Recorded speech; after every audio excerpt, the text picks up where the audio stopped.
in the presence of God. Your love lives on with life insurance from Sagicor. Talk to an advisor today about a lasting financial legacy. The time by Sagicor Life is 7 a.m. and it's now time for the Morning Watch. Listeners to Love 101 FM are advised that the views and opinions expressed in this program are not necessarily those of Love 101 FM.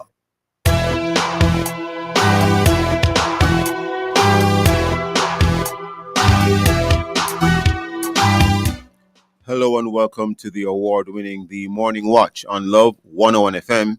I'm your host, Stokeley Marshall. A special welcome to our listeners on love101.org, and if you are overseas and on the move, U.S. listeners can access us at 712-832-8001, and if you are in the UK, 0330-332-6541, or join us via the Love 101 FM app that can be downloaded from the Google Play Store or the Apple Store. You can also join us on Love 101 FM Facebook and YouTube Live. In the first watch today, a cross-border macroeconomic determinants of homicide in Jamaica study, what it says. And in second watch, what does the future hold with the big, beautiful bill? What does the future hold with the big, beautiful bill? For our social media question, we ask, what are your thoughts? Read the US's big, beautiful bill. How do you think it will impact you? Share your responses on our Love 101 Facebook page and YouTube channel. Also on WhatsApp, 876-9973-125. Using the hashtag The Morning Watch. We'll be right back. But, well, before all of this, forgive me before all of this, I quote Jukal. Yesterday's I quote says, "Love doesn't need an invitation to show up." And who's the author, Jukal? Unknown. Again. Unknown. Love doesn't need an invitation to show up. Good morning, sir. Good morning. Well, whilst we try to unpack the meaning of that I quote the first watch, we'll be back after this break.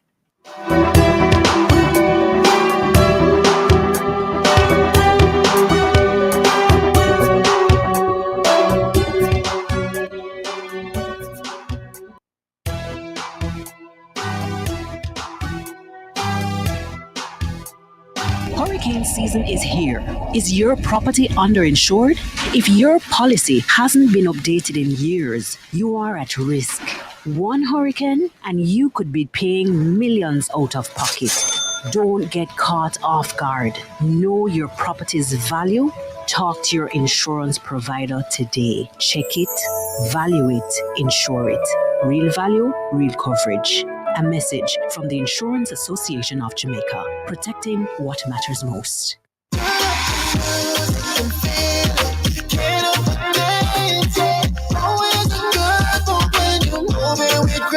We've seen a lot of our customers make some good moves over the years. Whether it's sharing a hug with a friend you haven't seen in a long time or sharing a meal, Grace has been there. So let's keep making these moments together, because rest assured, every time you choose Grace, you know you're making a good move. Always a good move when you're moving with grace.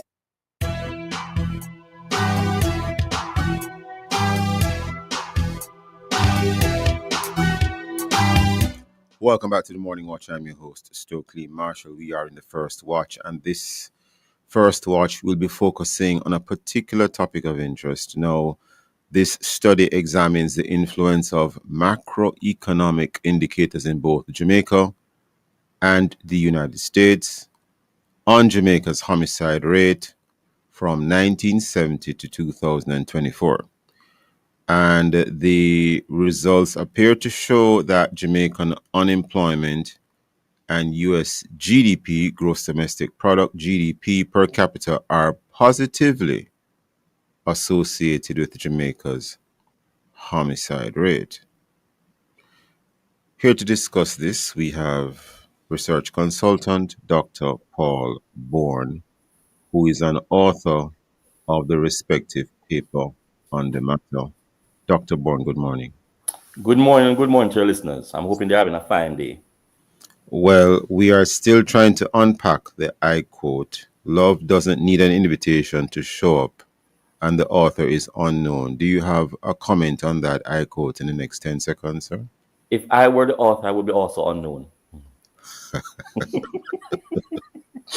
Let's just move to the topic in relation to this first watch. Now, actually, before we go there, just recently in June, when you were a guest with us here on the Morning Watch, we looked at a similar topic, but it was concerning rape and divorce.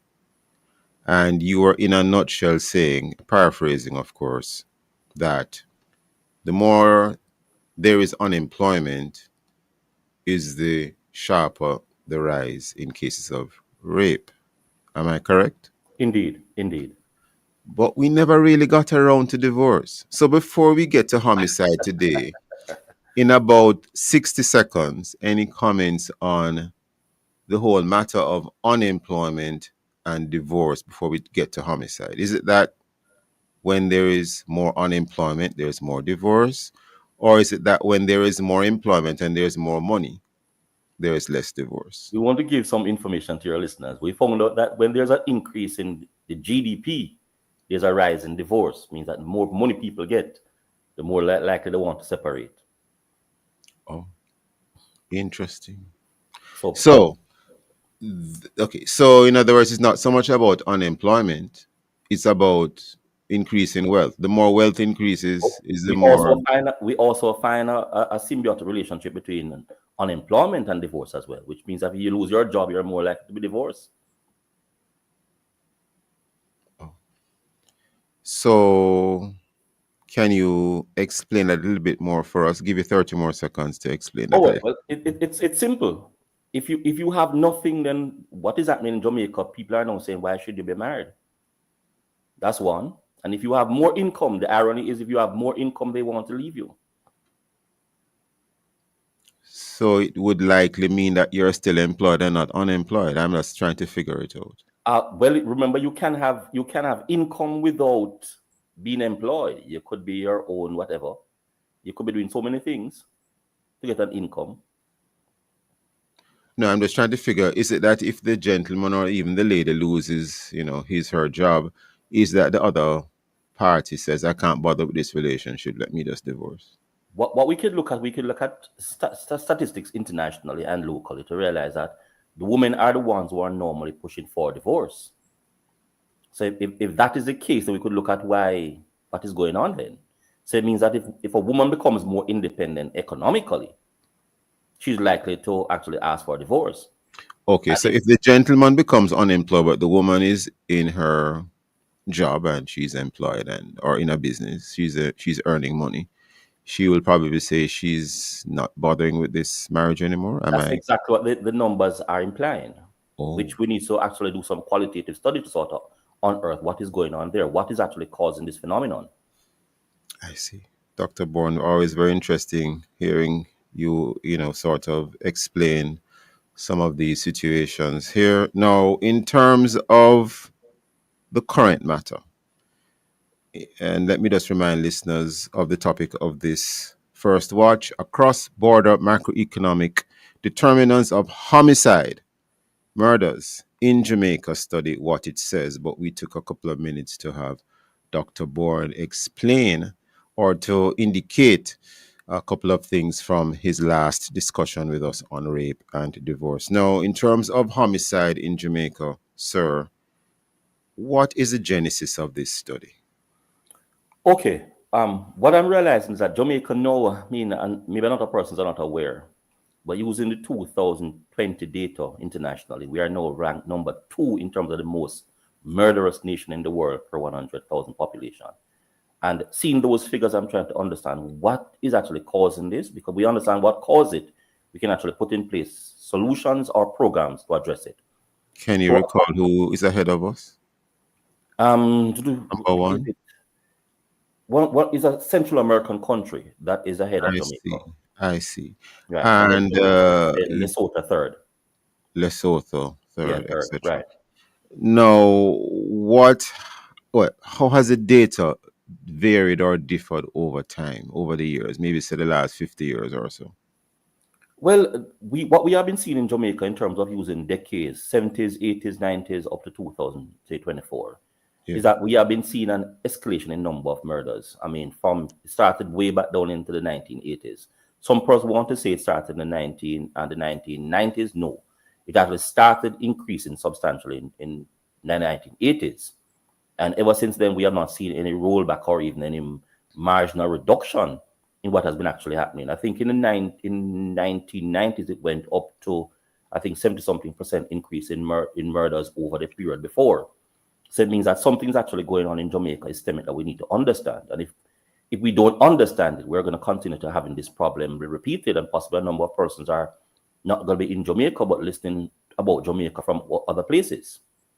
And if I could attempt to weigh in some little way or shape or form, sir, I recall when I still have a recollection when a lot of homes in Jamaica, well, certainly in the St. Andrew Kingston area, did not have burglar bars.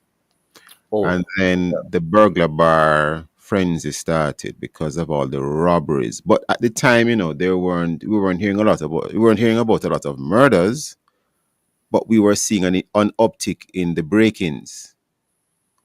And I'm just wondering if the uptick in the break-ins was a precursor to the spike in the murder rate. It is. It is. I mean, I need for you to work with me. What we have found in terms of the relationship between murder and homicide is that it's about 80%. That indicates that whenever you're seeing an increase in break-ins, it's highly likely that's going to lead to a murder. Yes. What's the value of this study, Dr. Bourne? How can we use this? Well, fundamentally, there are a number of theories that has looked at transnational crimes. All right. A number of persons are fully aware as to what happened in Central America, what happened in the Caribbean, what happened in America. And persons anecdotally said, listen, we think it's affecting it. But it's the first we're ever doing a study that empirically establishes that this is the case. What I did, we used two different sort of models. We use one, a least square model that has a number of flaws. And we use an arithmetic, it's called ARIMAX model, which means autoregressive integrated moving average model. That is more a predictive model that normally people use in statistics and economics to look at GDP and other issues. So using data from 1970 to 2024, what we found out is that what happens in America in terms of its GDP is also influencing what happens to Jamaica in terms of murders. So we need to look at that, and where we're having a situation now where there's going to be a tax on remittance, we need to look what is really going on with that and what is likely to occur from that as well. Okay, so stick a pin, slow down a little bit. So break it down for us. We're heading to the break already, but break it down for us, or begin to. All right, people can sort of understand. Yes. All right. So GDP is an indication of the income that is received by each person in the country per capita. Yes. All right. Yes. So what we're saying is that when there's an increase in the GDP, what we're seeing is an increase in number of murders that are occurring in Jamaica, which means that there is something happening in America to cause when they have more money that translates to more murders in Jamaica. Are a number of persons in the United States supporting murders in Jamaica in the sense that giving people cash, doing other things when they have more money? Dr. Bourne, hold that thought, because there's so much here to sort of unravel and understand, but we are upon a break. Don't lose your train of thought, please, sir. Listeners, please stay with us. We'll be right back on The Morning Watch.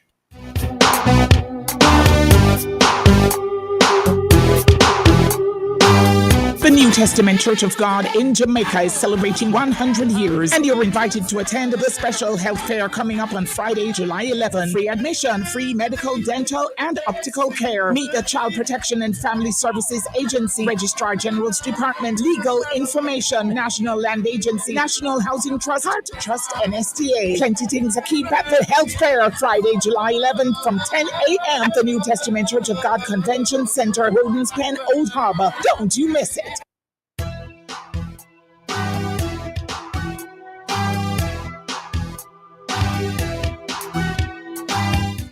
Welcome back to the Morning Watch. I'm your host, Stokeley Marshall. We are in the first watch.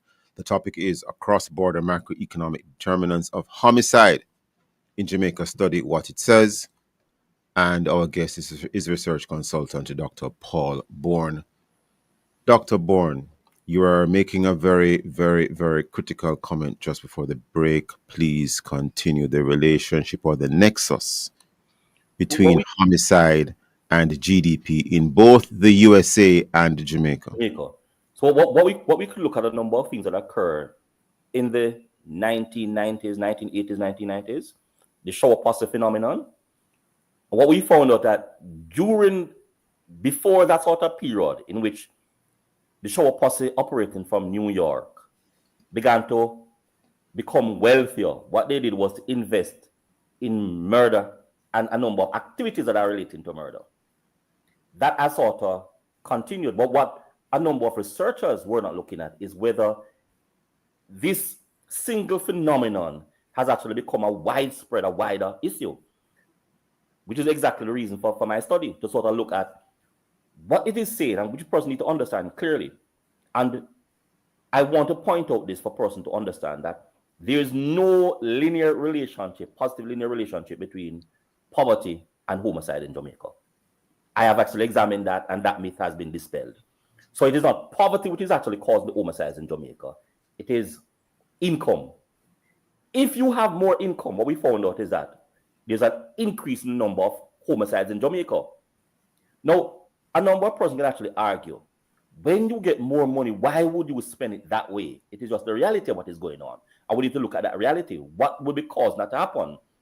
What we also find out is when there's an increase in the US GDP, there's also a transnational homicide phenomenon that is actually occurring, which means that the wealthier people become in the United States, and I presume a number of those persons are Jamaican nationals, all right? What they technically will be doing, therefore, will be investing in activities that are likely to lead to murder. Or maybe also the wealthier Americans they are going to be targets of scammers. And that could be a part of the reason why the murders increase in Jamaica. So the scammers get the income of some of these wealthier Americans or Americans who have a little bit more money. And then they use the resources to fund crime in Jamaica. Clearly, that's what is actually going on. And that is no secret either. That is well established in terms of a number of the scammers, what they are involved in. Oh. Dr. Bourne, some of what you're saying sounds pretty earth-shattering. And what about the increase in GDP in Jamaica? Any connection? Well, that was already well established and we need to understand that some things are established, all right? So what we need to look at now are the extra things that are actually result in what is actually happening. So what we're saying as well is that if there's an increase in GDP in Jamaica, we're likely to see an increase in what? In murders as well. So that automatically means that is an internal phenomenon, which means the wealthier you become is the more likely you're going to be engaged in these activities. So the question is, what is actually going on? What we need is some social, some psychologists to deconstruct what will be causing someone to be getting more money. Stick up in. The more you say, the more likely you are to become involved in such activities. Paraphrasing, of course. So is it that the individual who carries out these crimes is more likely to carry them out the wealthier they become? Or is it that the more they get, the more they have resources, more they have money? Or is it that the wealthier the victim is the more likely that that person will get into crime to attack the victim? Or get money from the victim. That is good. But what you could maybe do is deduce that is the case. But the other way is not a deduction. The other way is a fact. I see. So you are actually saying that the wealthier the average Jamaican is, at whichever strata of society, is the more likely that certain ones of them will commit crimes? Become engaged into criminal activities. Resulting in homicide. Resulting in homicide. That's exactly what the studies are actually providing. No, that's what I'm saying to you. We need to understand why is that there that tendency in people? Because one would have thought that if you get more money, you go and actually enjoy yourself. Yes, and just chill and relax. And But that's clearly not what is actually happening now. We're seeing it more and more inside the issue. So you can ask question, should we now find a way to reduce GDP? no, I'm just joking. But you know why I said no so quickly, right? Clearly. But we're saying let's look at what is actually happening, because if the more resources you get in terms of income, because remember, income open access to other resources as well, right?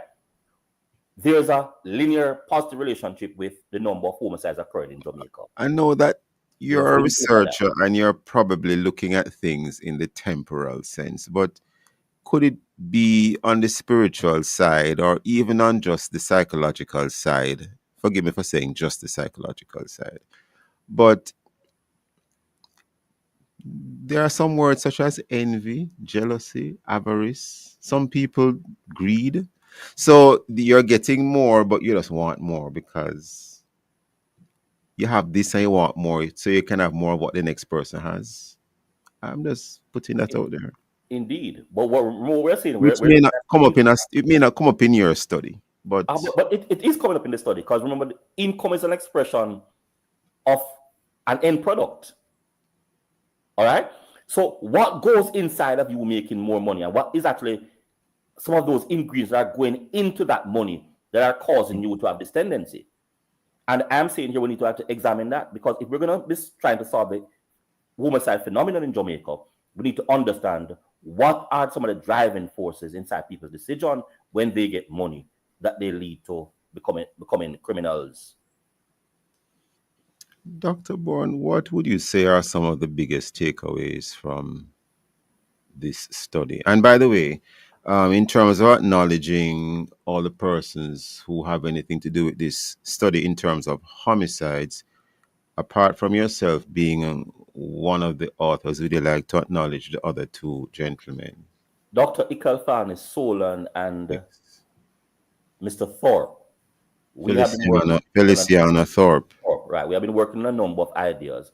And a critical part of it is looking at how can we address this crime phenomenon in Jamaica. And it's clear from what is actually happening in terms of the research that there is transnational issues that are affecting Jamaica. So that as simple as some person want to think that, listen, let's just shut down our borders and have Zozo. It's not as simple as that. There are some outside forces that are occurring inside Jamaica that are causing the problem for Jamaicans. I see. When you say that, exactly what do you mean? Which is exactly what comes up in terms of the US GDP and the increase in murders in Jamaica. That is an indication of transactional activities. One thing occurring outside of Jamaica affecting what happens inside. I think you meant transnational. Transnational. Sorry for that. Transnational. So we need to look at this now. So when we are trying to solve what obtains in Jamaica as relates to crime, we have got to start looking now at some of those external forces that are occurring outside that are directly impacting what occurs inside Jamaica. Well, the topic is, of course, cross-border macroeconomic determinants of homicide in Jamaica, a time series analysis of U.S. and Jamaican economic indicators 1970 to 2024, Paul Andrew Bourne, PhD, and Doctor of Philosophy. Am I correct, Dr. Bourne? It is. And Ikalfani Solan, PhD, Feliciana Thorpe, MSc. Now, tell us a little bit more about the cross-border nature of all of this, because that seems to be the centerpiece of the study. Am I correct? It is, because what normally person would actually think is that to solve Jamaica's crime problem, just solve what actually happens only in Jamaica. And we are saying no. We are saying Jamaica is a state which is operating and interacting with other states and close places like America. We have also done studies in the Caribbean, which is another issue altogether. But what we're saying is that the relationship between Jamaica and the United States is affecting Jamaica in terms of what obtains there is also affecting what happens inside our national borders. You mentioned the shower posse. Any other networks that there are many other networks that still continue to operate, even though the shower posse has sort of been fragmented. There are many other things that happen. We have the recent issues that people are studying as well, in terms of what happens inside Montego Bay, them actually going to Florida, what is actually happening in Jamaica in terms of crimes. And if you you are looking at these things what happen in social media and sort of see the level of aggression and the issues within people, you realize that a number of the persons who are now from that part of Jamaica who are now inside United States are still to people inside Jamaica, and I presume they are still carrying out these acts. So what we're saying is that there's a clear case of cross-border relationship occurring that are affecting what is actually happening in Jamaica. So when some people are saying, let's solve the crime problem, it's not as simple as you think it is. It is far more complex than that. And some of these criminal networks align themselves with or are otherwise associated with political parties and politicians? Well, if you go back down to the shore posse, you can actually argue that without me even saying a word. And what about any other relevant party or politician? There are many other cases where we have seen. I mean, this is relating to George Flash as well, relating to the People's National Party. So it is not a matter of just one particular criminal organization related to only a sole political party. We need to understand clearly two political parties actually are trying to man for the people's hearts of Jamaica. And a number of persons who are aligned. Well, there are four of them, if I may mention. There are two others in UIC and DPP. We're talking about the dominant ones. I know what you mean, yes. The dominant ones, the Jamaica Labour Party and the People's National Party are definitely the dominant ones. Solutions, Dr. Bourne, where do we go from here? Where do we go This is where we need to start looking at things now. And that's why I asked the question, should we find a way to reduce GDP? And you smile. I would have just really laughing on the matter because I'm saying we need to understand. Well, I'm not smiling, no. So we need to understand what is happening because, as I said before, the average person would say, the more you actually accumulate income that will actually lead to wealth, is it more likely that you think that you should be enjoying yourself with that money? It's happening because it's not happening. So what are we going to be doing? So we have to now begin to put in some cross-border relationship within us and the United States to sort of see how do we deal with this matter relating to crime and other things that clearly must be a factor inside of our discussion relating to internal crimes in Jamaica. But to me, I don't see why reducing GDP should even be mentioned. I'm not saying you mentioned it in any wrong sort of way, sir. But it should be an opportunity for us to further strengthen measures to reduce crime, reduce homicides, and on the spiritual side, because we are a religious media station, we can say to have more prayer, more fasting, more of those initiatives, such as in Spanish Town and so on, where some of the pastors will go out there and do these marches and try to interface with the communities. To me, that ought to be part of those should be parts of the solutions. But we want to hear a little bit more from you, Dr. Bourne, in terms of your study. Indeed. And what is your study saying in terms of solutions? I'm saying yes. I want a number of us to think about something that I'm going to be saying right now. And for them to just pay keen attention to what I'm saying. We need to understand clearly what obtains in Portland. All right? Yeah. Portland, in terms of economics, has the highest rate of poverty in Jamaica. They have the lowest crime in Jamaica. What about Portland? I'm asking the question. What about Portland? There's also a lot of wealth in Portland. Indeed. But I'm saying to you, what about it? All right? So we need to understand there's some psychology behind what is actually going on in Jamaica that we need to understand. And of course, a spirituality which is actually occurring as well. Unless we begin to understand those two phenomena, we're not going to be able to address it. And that's where the church is set up. And of course, Singapore is wealthy, and I don't think they're having this crime problem. But that's what we look at now. There's a spiritual and a social aspect that is actually going on that we must understand. Dr. Bourne, we have to leave it there today, but a lot more to unpack. Without a doubt. Thank you so much for your time and for your thoughts, sir. Never enough time on the Morning Watch, but alas, we're completely out of time. Listeners, please stay with us. We'll be right back on the Morning Watch.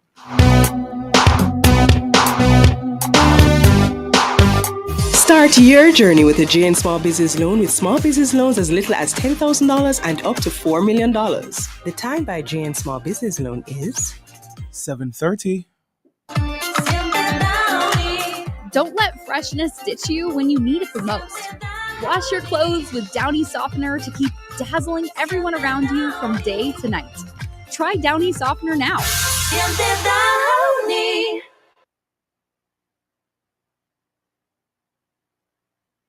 Tell them cut the plastic, cut it before things get drastic. Educate Jamaica, that a few tactic. Yes, the reusable, no to single use. The youths them a practice. So dash with that. Make we have a plastic free summer. Single use business we no want. The ocean no half it taste plastic waste. So make we find more sustainable ways to make sure. Say we have a plastic free summer. Protect the environment where we have done ya. Play your part, use plastic smart with the plastic free summer. Just so we a start. A message from the Ministry of Economic Growth and Job Creation. Clarendon, get ready for the Rhythm and Reach Benefit Concert 2025. A night of powerful praise and a mission that matters. All proceeds go towards renovating the Anderson Basic School. Live performances by John Mark Wigan, Kerry Sales, O'Neill Campbell, Dwight Ferry. Tickets adults 2,000, children 12 and under 700. Check out rhythm.reach on Instagram for more details. Grace Baptist Church, 24 to 26 Sewell Crescent, Maypen. Friday, July 18, 6:30 p.m.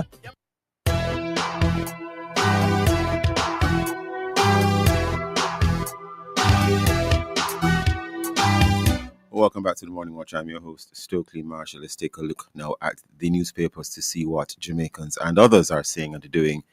And we have here in Loop, Jamaica news, curfew in sections of St. Mary extended. We also have desperate search.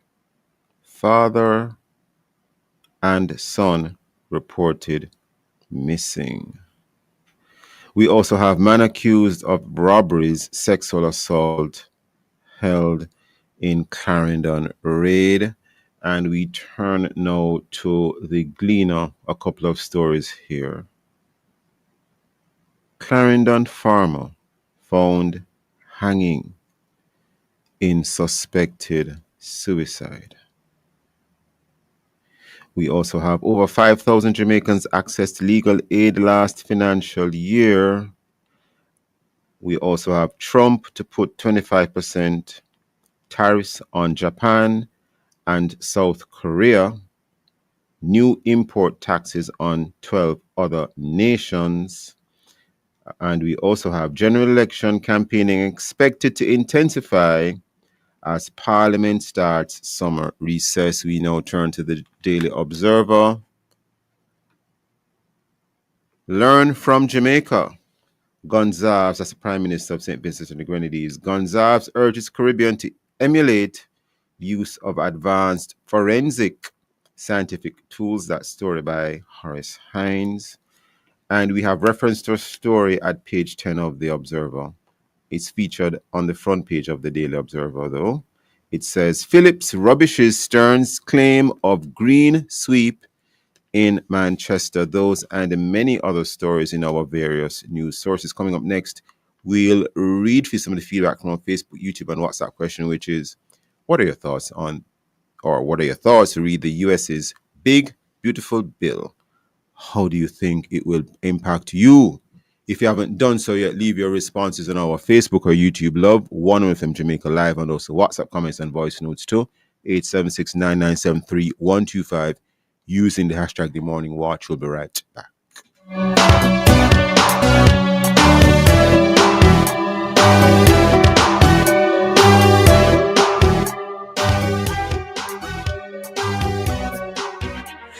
Jamaica and its workforce are advancing quickly.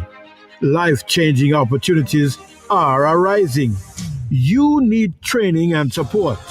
We are the Renewed Heart NSTA Trust, committed to providing new and emerging skills training and opportunities.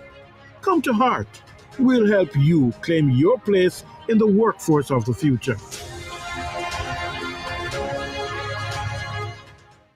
Government of Jamaica is investing in a C5 center. What is happening here in terms of the cameras will be fed into our national strategic coordination of the cameras and other sensors that are deployed across Jamaica. So we're not just talking about security, we're putting it in. So all the people talking about cameras and body-worn cameras, come on, man, the government knows what it is doing. And we are moving with speed and alacrity to have it installed. It is in the government's interest, in your interest, that our police officers have body-worn cameras. We don't want to have cameras that we put on and then it doesn't work. It's not about cameras. It's about an ecosystem where each officer can capture the situation that confronts them and have that evidence capture stored in a retrievable way, but in a secure way that it cannot be manipulated so that it reaches evidentiary standards for court proceeding. That is what we want. And so it takes time to build out that so that it has endurance. And that is what we're doing. The proceeding was brought to you by the Office of the Prime Minister.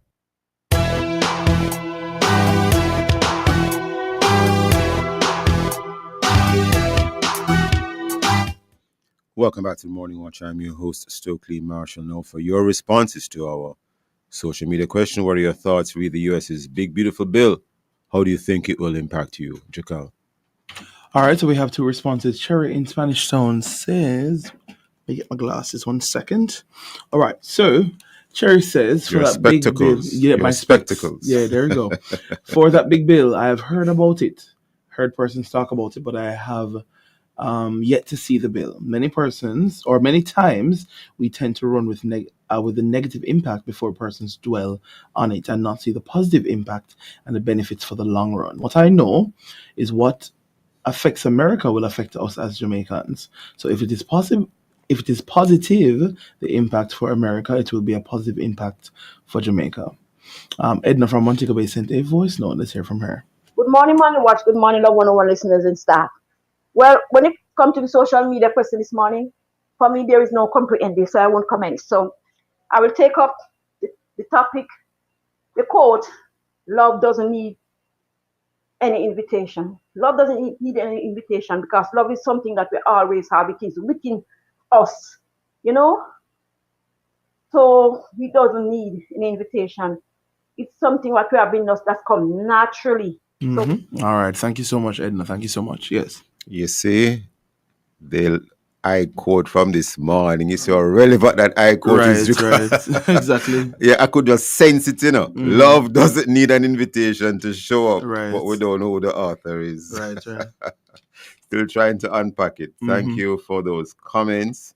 And we move right into the second watch. Now, there has been much criticism of President Donald Trump's big, beautiful bill, and there has been much love for this big, beautiful bill as well, depending on who you speak to.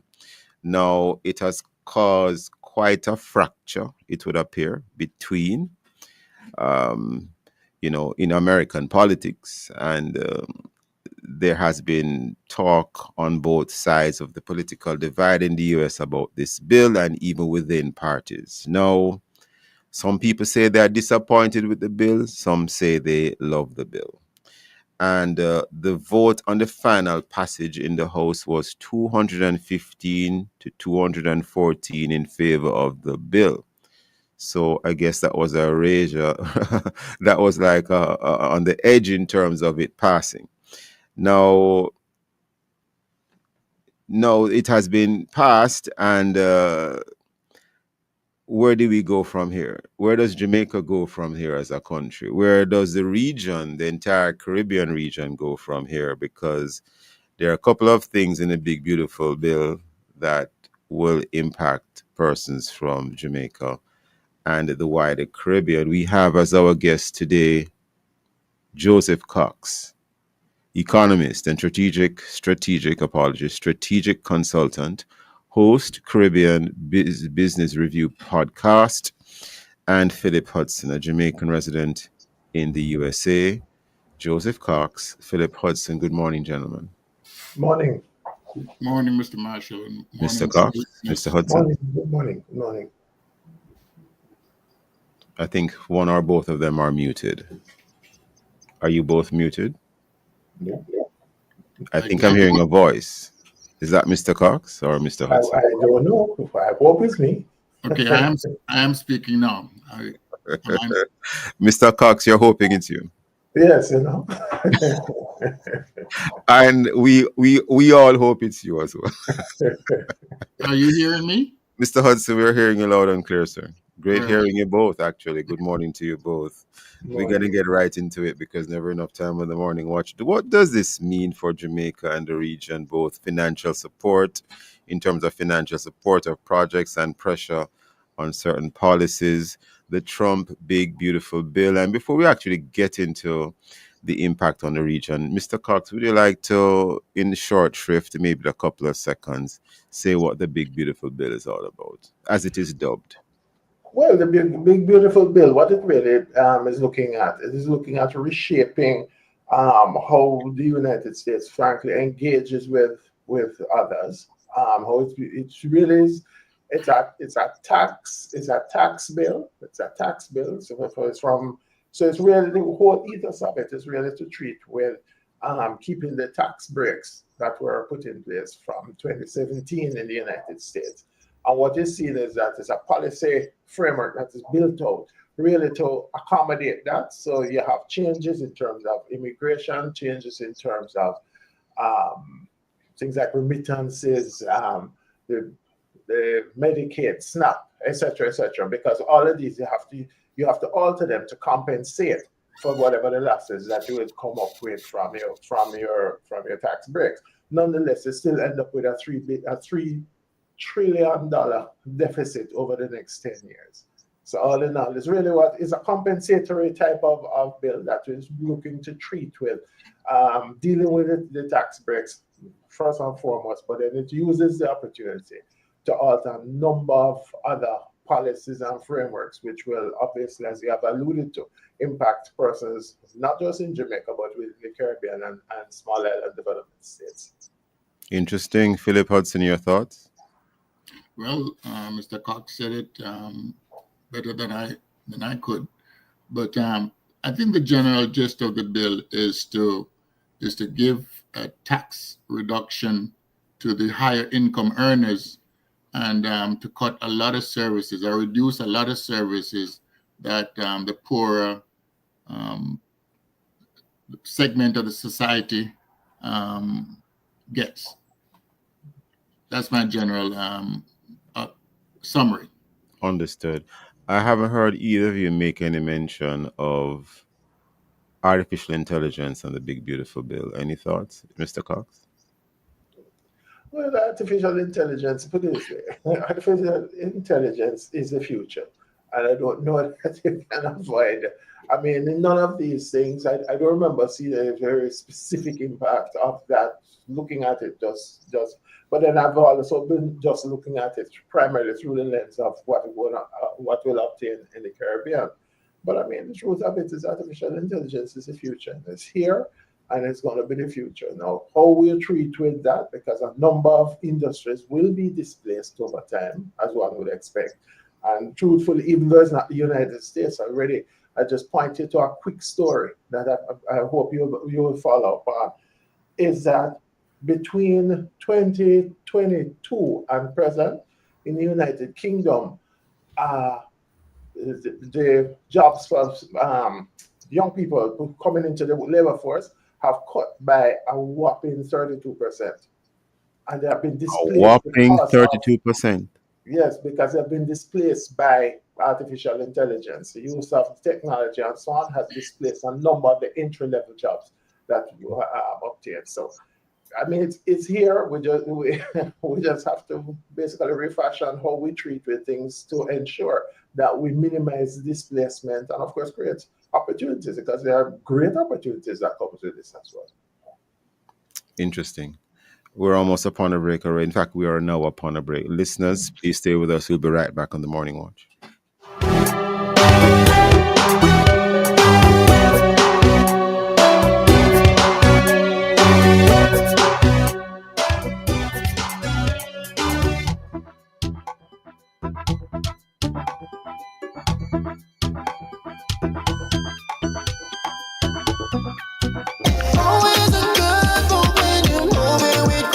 The time by Grace Good Move is 7:45. Mama work hard, for real. She do the most to send me and my brother go school. So, the dream was always to go to university. Well, I fulfilled 2 dreams with 1 Jane Bank savings plan, you know. I further my education and I make mama proud. Save so you can make the part, travel far, graduate like a star. Stop wishing you could. With your Jane Bank savings, you absolutely can. Jane Bank will help you find a way.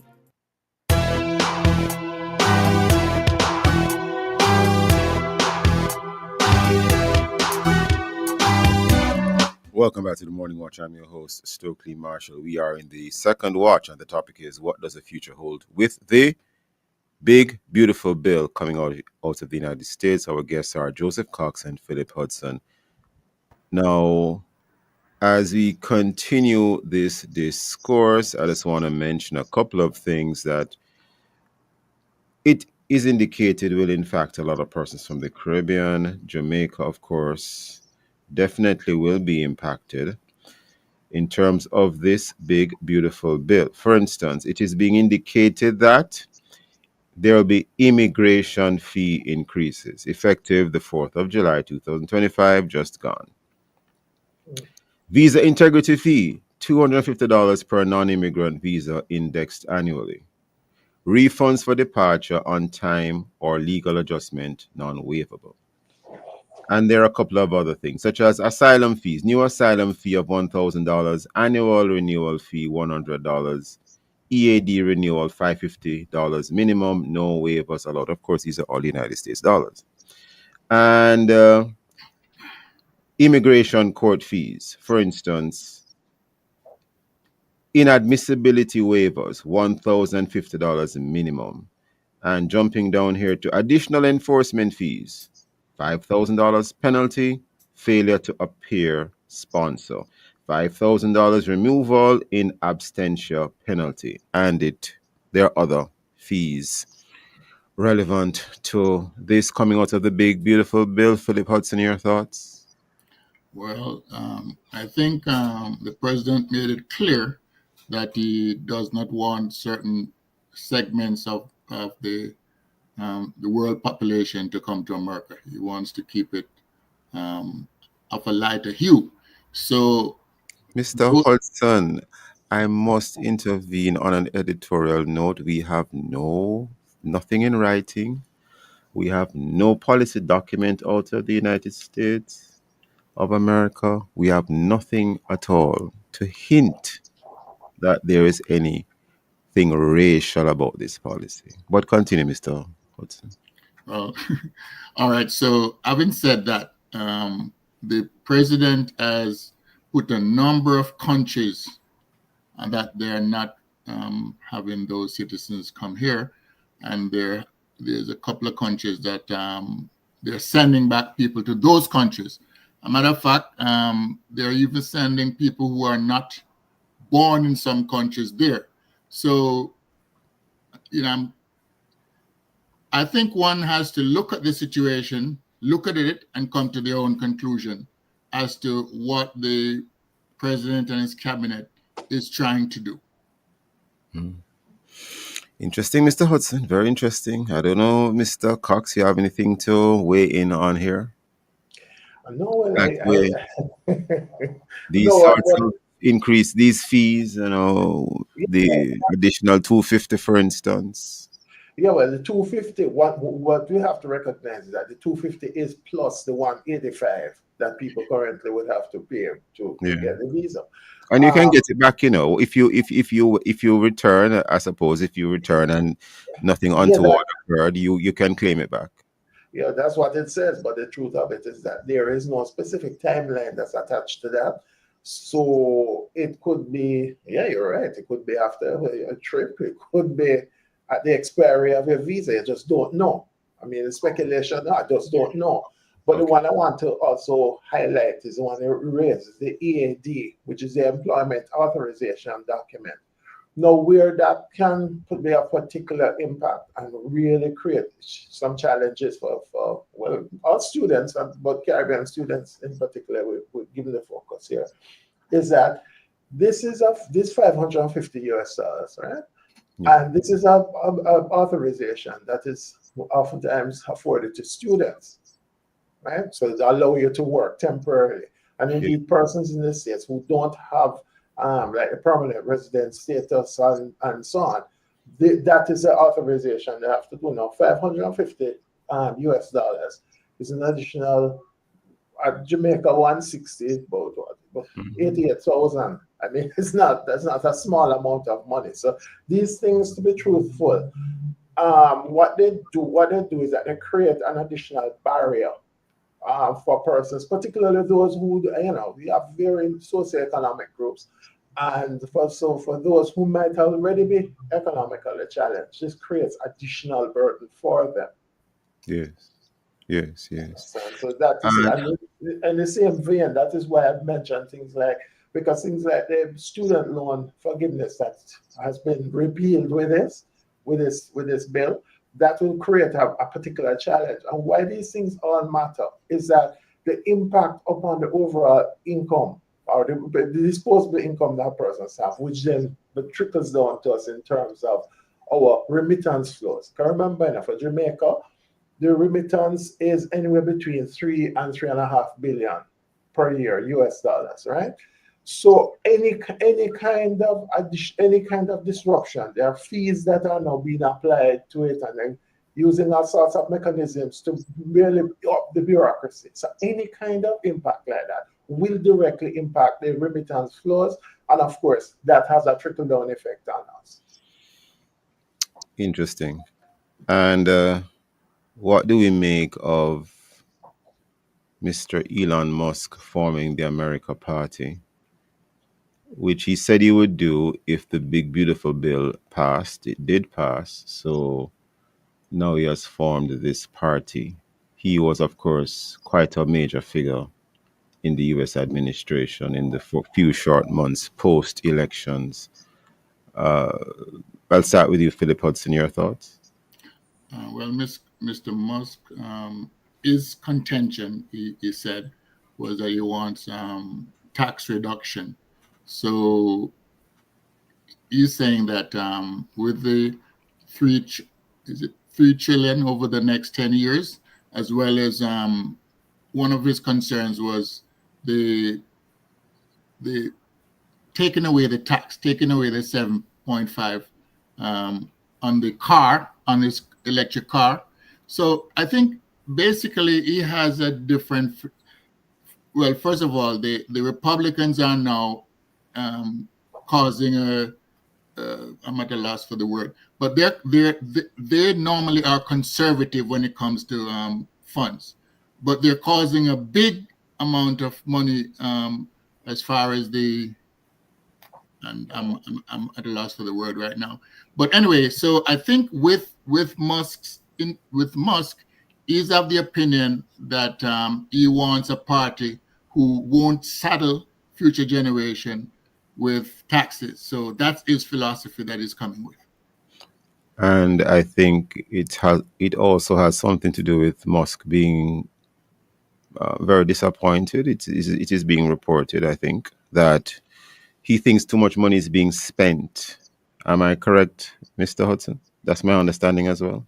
Yeah, he thinks too much money is being spent. And his portfolio when he was, of course, in the administration, Doge, was all about cutting spending. Correct. Yes. So that is it. That is his major concern. That is what he projects. Okay, Mr. Cox. Your thoughts? The America Party, disappointment with the big beautiful bill, not enough spending being cut. The point is that he's complaining about the deficit here, the $1 trillion, the $3 trillion deficit that will occur over 10 years. That's his basic contention. Of course, I suspect he's upset over the removal of the EV subsidies, but the issue is simple. Just looking at it from a purely political lens, what this is likely to do, I don't think as a third party it will go anywhere, frankly speaking. I don't think those things don't work in that type of scenario. But what it can do is it can be disruptive, for example, to the upcoming midterm elections in the States, So in terms of funding, he can fund, disruptive candidates, etc., etc. So whereas the votes will not necessarily, um, go immediately to the I Democrats see if where so. you're going. Yeah. But yeah, that's where we're going. So it just be a disruptor, but I don't think it will actually be of any great significance. I see. So for the midterms, I'm not asking you both gentlemen to do any predictions or to even prophesy. But where do you see the midterm elections going following the big beautiful bill and other issues in terms of the Republicans and the Democrats? Philip Hudson, you think the House and the Senate will turn blue? I think in most cases, in most elections, when it comes to the midterm, the party that's not in power usually takes the House. I think this is going to be the same thing here, despite President Trump's popularity. I do believe that the Democrats have some things they're going to push, healthcare, other issues, losing healthcare. So I think they're going to definitely take the House. As to the Senate, I'm not so sure about that at this point. Okay. Your thoughts, Mr. Cox, if you Well, want to weigh in on yes, this. no, sure, why not? The the as with anything, turnout is what is going to matter. Eh? Okay. Okay. But more importantly, I suspect with this and what will impact the turnout is that they have now introduced through this same bill here, this big beautiful bill, they have introduced stricter voter ID Yeah. laws, right? So you have to show Yes. proof of citizenship to, Yeah. to, to, to vote, which in and of itself can prove to be a chilling type of, once you increase the scrutiny on those things, it can actually prove to be a chilling, have a chilling impact on the voter turnout. And of Yeah. course, remember, as with the whole thing with the same big beautiful bill, remember now, even for jobs, there is an issue whereby they're looking for e-verify, which what it will do, it is likely to create all sorts of additional bureaucratic hurdles for immigrants and so on. So all in all, what it does, it creates uncertainty, and uncertainty does not bode well in terms of election turnout. So it won't be a turnout election, but where it goes, I genuinely don't know. I see. Well, where do we go here in terms of us here in the Caribbean with the big beautiful bill? We have a couple of seconds left. Any final thoughts from you gentlemen, starting with you, Mr. Hudson, and then Mr. Cox. Mr. Hudson, where do we go from here as a Caribbean region? What do? We have to pivot. We have to just take care of ourselves. What do we do? I think we need to do some of what Mr. Trump is saying. They say America first. We have to, in the Caribbean, say the Caribbean first. And where there's a need to tighten the belt. But just hang in there for the ride. This too shall pass. Hang in there for the ride. This too shall pass. Caribbean first. Mr. Cox. Well, all I can say to you is that please remember that within the Caribbean, we are in a 6-hour flight radius. Every corner of the country is a 6-hour flight radius of a market of 500 to 700 million people. Point is simply this, that United States is not the only game in town. If persons want, they have opportunities. They can go to other countries, Canada, Europe as a continent, meaning places like Germany, etc., etc. So in other words, do not restrict yourself to one destination. If persons are making it a little more difficult for you to access that market, though it is a $30 trillion market, the fact of life is simply this, there are other opportunities. So avail yourself of everything and keep a very open mind. There are other countries, not just even Canada and countries in Europe, but there are other countries as well as, well, not putting words in your mouth, but you mentioned Canada and countries in Europe. But there are many other countries as well, Of course. where people can seek opportunities. And of course, there's still the United States of America. It's just that there are these concerns now. Well, gentlemen, we are thanking you for your time and for your thoughts. Never enough time on the morning watch. I want to thank both of you for being with us in this second watch. Thank you so much, gentlemen. You're very welcome, sir. And thank you, listeners, for being with us. Join us again tomorrow as we look at other topical and controversial issues. And of course, visit the Love 101 FM YouTube channel and Facebook page, and now TikTok at Love 101 FM Jamaica for for this and all other Love 101 FM programs, download our Love 101 app and stay connected to us, the family station, Love 101 FM, the number one gospel station in Jamaica. This has been the Morning Watch. Thanks to our producer, Kathy Gale, and to our guests. Join me tomorrow as I continue to look at the issues of the day. I am Stokeley Marshall. Hand you back, Love in the Morning with Jacob.